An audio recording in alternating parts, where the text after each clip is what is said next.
Imagine standing on the edge of the desert looking west. For the Egyptians, that horizon always carried a threat. From the first pharaohs all the way to mighty Ramses, their neighbors in Libya were never just quiet tribes across the border. They were raiders, rivals, and at times full-blown invaders. And yet, after centuries of bloodshed, those same Libyans didn't disappear. They ended up shaping Egypt's future, even ruling on its throne. This is the story of the Libyan-Egyptian Wars, a conflict that dragged on for generations and helped change the course of ancient history.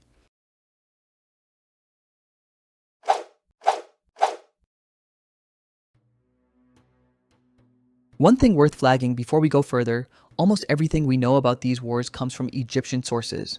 And like most ancient records, they love talking about victories and go quiet on the losses. So what survived is really Egypt's side of the story, not a balanced one, worth keeping in mind as we go. With that said, let's go back to the very beginning, Egypt's first dynasty and the Palette of Narmer. Narmer ruled around 3100 BCE, and this object is one of the oldest pieces of evidence we have for any conflict at all. The trouble is, nobody quite agrees on what it's actually showing. Some Egyptologists read it as purely symbolic. Others see it as commemorating the unification of Upper and Lower Egypt. And some think it depicts something more specific. Narmer putting down a Libyan revolt in the Nile Delta, where Libyans were living at the time. If that's what it shows, the actual event might even predate Narmer's own reign. Whatever the palette really means, it wasn't a one-off. The pattern it hints at, tension between Libyans and Egyptians, keeps showing up for centuries afterward.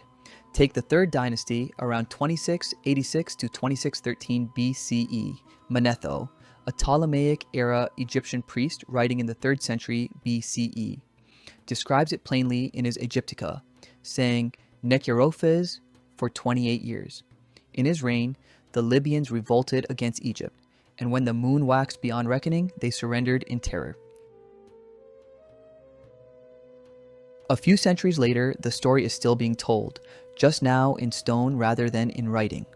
Reliefs from the 5th dynasty, 2544 to 2413 BCE, found at the pyramids of Sahur and Usere-Ini at Abu Sir, show defeated, captured Libyans lined up next to prisoners from Asia and the south. The same imagery turns up again in the 11th dynasty. Around 2135 BCE, in Mentuhotep I's temple at Gebelein.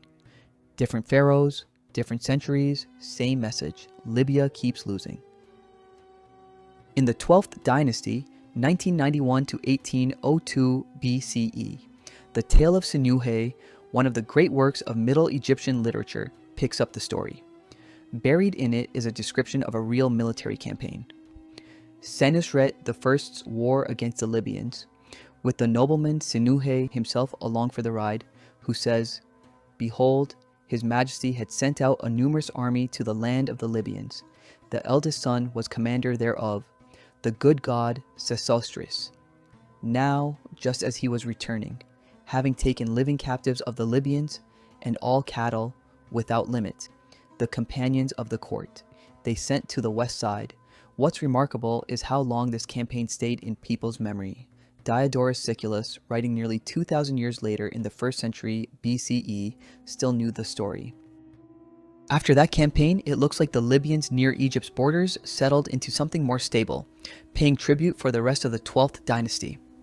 We know this from texts under both Senusret I and Senusret III.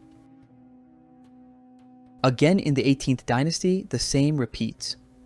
An Egyptian official, Amos pen Nekbet, campaigned against the Imukehek, Thutmose I against the Ekbet, Tuthmose III, and Amenhotep III. Both led their own campaigns against Libyan tribes, all ending in victory, according to the Egyptian records. Up to this point, the pattern is pretty consistent. Egypt goes out, puts down a revolt, or forces tribute out of the Libyans. But that pattern was about to flip. Starting with the 19th dynasty, it's no longer Egypt marching west to keep the Libyans in line, it's the Libyans marching east in growing numbers, actually trying to invade Egypt itself. Under Seti I, the Libyans attacked at possibly the worst possible moment, while Egypt was already tied down fighting in Asia. We don't have a written account of exactly how the fighting went, but it's commemorated visually in the Great Karnak reliefs. In just his second year on the throne, Seti I faced the Libyans in 2 separate battles and won both. That might have been the end of it, if not for what came next. Seti's son, Ramses II, saw the Libyans return, and this time they weren't alone. They'd found a new ally, the Sherdun, one of the mysterious sea peoples who keep turning up in Egyptian records with no clear origin story. Many scholars suggest they may be the people the island of Sardinia was eventually named after. And there's an odd coincidence in the old legends that goes with it. Ancient Greek and Roman writers preserved a story that the Sardinians descended from a figure named Sardu, son of Machares, who was himself supposedly a son of Hercules the Libyan. It's the kind of legend that might actually be hinting at something real. Back to Ramses II's war. The Sherdun's role here seems to have been mostly at sea, according to the Tanis Stela. Egypt's response was overwhelming, and we can actually see it. At Abu Simbel, there's a striking scene, clearly modeled on Seti I's earlier reliefs at Karnak, showing Ramses II towering over fallen Libyan enemies, one already down, another being run through with his spear. The inscription beside it reads like the usual royal boilerplate, praise for the king's might and his crushing victory over his enemies. The same message repeats across other monuments. At Beit el-Wali, Ramses II appears with his son Amenhotep in the classic smiting pose. So by every account Egypt left behind, this was a total win over both the Libyans and their Sherdun allies. And the aftermath is almost as interesting as the battle itself. Many of the captured Sherdun ended up serving in the Egyptian army, fighting mostly on the northern front against the Asiatics. The Libyans got a different fate. They were resettled into strongholds and gradually forced into Egyptian culture. You'd think that would be the end of it. It wasn't, because the biggest Libyan invasion Egypt would ever face hadn't even happened yet. That came under Merneptah, led by the Libu king Merieh, son of Ded, backed by the widest coalition of allies the Libyans ever brought to the fight. The Karnak inscription says, "The wretched, fallen chief of Libya, Merieh, son of Ded, has fallen upon the country of Tehenu with his bowmen, Sherdun, Shekelesh, Ikwesh, Luka, Teresh, taking the best of every warrior and every man of war of his country. He has brought his wife and his children, leaders of the camp, and he has reached the western boundary in the fields of Pariri."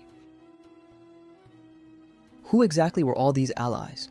We're not entirely sure, but historians have proposed several identifications. The Ikwesh may have been the Mycenaean Achaeans. The Teresh have been linked by some scholars to the Tyrrhenians, and thus possibly the later Etruscans. The Luca are generally identified with the Lycians of southwestern Anatolia, and the Shekelesh may have been connected with the Sicels of Sicily. This wasn't a coalition that came together willingly either. It looks like the Tehenu themselves were attacked by this same alliance first, likely to force them into joining the invasion rather than resisting it. We even know roughly when it started. A column now in the Cairo Museum places the invasion in March, the 5th year of Merneptah's reign. And it was serious. Serious enough that according to Egyptian records, all the kings of Upper Egypt abode in their pyramids. The kings of Lower Egypt rested in the midst of their cities, enclosed in the state palace for lack of troops. They had no bowmen to answer against them.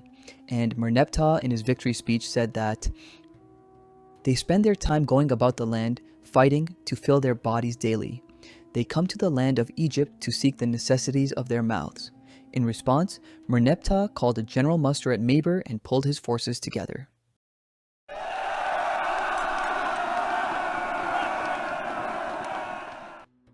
After 6 hours of fighting at a place called Pariri, west of the delta, Merneptah's army broke the Libyan forces.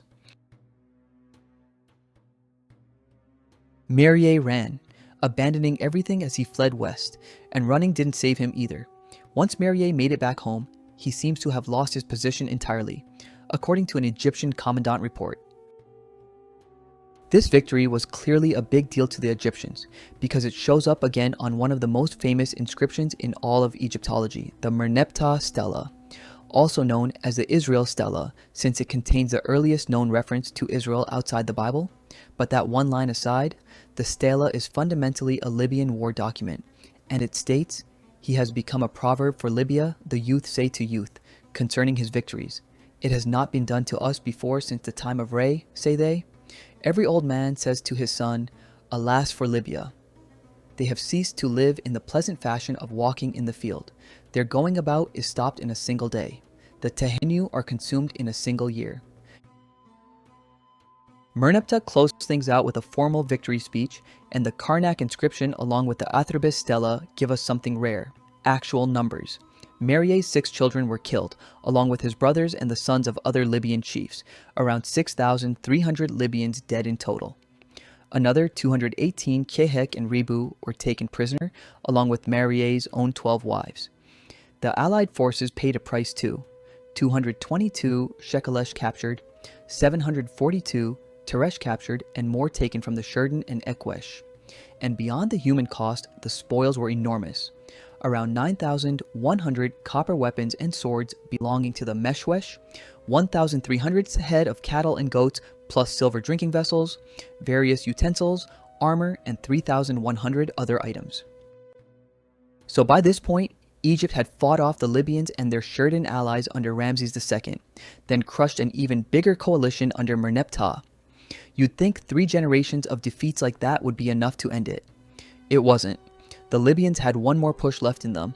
By the 20th dynasty, under Ramses III, they came back. Twice. The first attempt landed in the 5th year of his reign. This time, it was a bigger coalition. The Rebu, the Meshwesh, the small Seped tribe, and 2 of the Sea peoples. The Thekel and the Peliset, the same Philistines, all pushing west into the delta together. Their leader was Themer of the Meshwesh, whose people had already fought alongside the Rebu in the earlier invasion. It is worth noticing that his name shows up at the second court of Medinet Habu, right next to earlier Libyan chiefs Ded, Meshkin, Merier, Wermer, though we don't actually know if Thamer descended from them or was simply ruling around the same era. The Meshwesh, Libu, and Seped came in by land, while part of their maritime allies arrived by sea. As before, though, it ended the same way. We don't know what became of Thamer himself, but his advisors were captured and remembered in the record simply as the 10. The Medinet Habu inscriptions put the toll at roughly 12,000 killed and around 1,000 captured. Egyptian forces chased down the survivors and their mercenaries.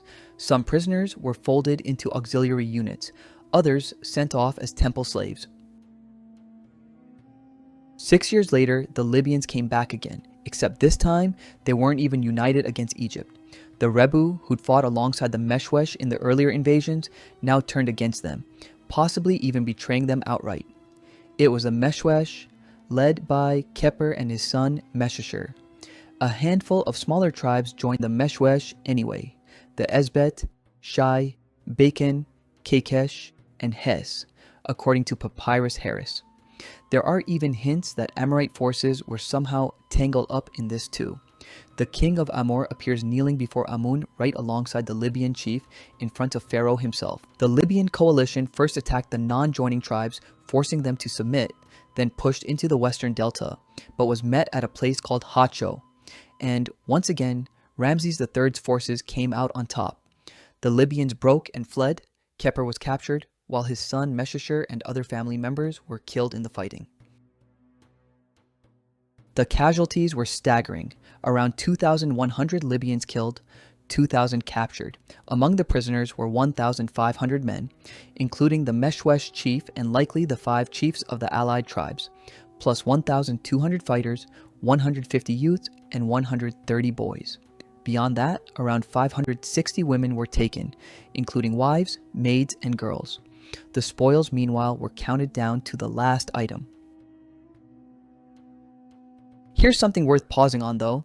Those numbers of captured women and children are unusually high for what's supposedly a military campaign. That's because these weren't combatants, they were families who'd come along with the fighters. Which raises an interesting question: were these really just invasions, or something closer to attempted migrations? Bates argues that Libyan groups further west were themselves being displaced by the advancing Sea peoples, essentially squeezed eastward into Egypt's path. This hypothesis isn't proven, but the broader pattern is hard to ignore. This conflict lines up with a wave of upheaval sweeping across the entire Mediterranean at the time. As it turns out, this campaign was the last time the Libyans ever launched a direct invasion of Egypt. They'd been beaten badly, and the losses in leaders, fighters, resources were heavy, but they didn't disappear. Over the generations that followed, the Libyans slowly wove themselves into Egypt itself, settling in the western delta, serving in its armies, and eventually climbing into its political and royal circles. What started as centuries of confrontation gradually turned into something else: integration, and finally, transformation. The same people Egypt spent 1,000 years fighting off would one day sit on its throne.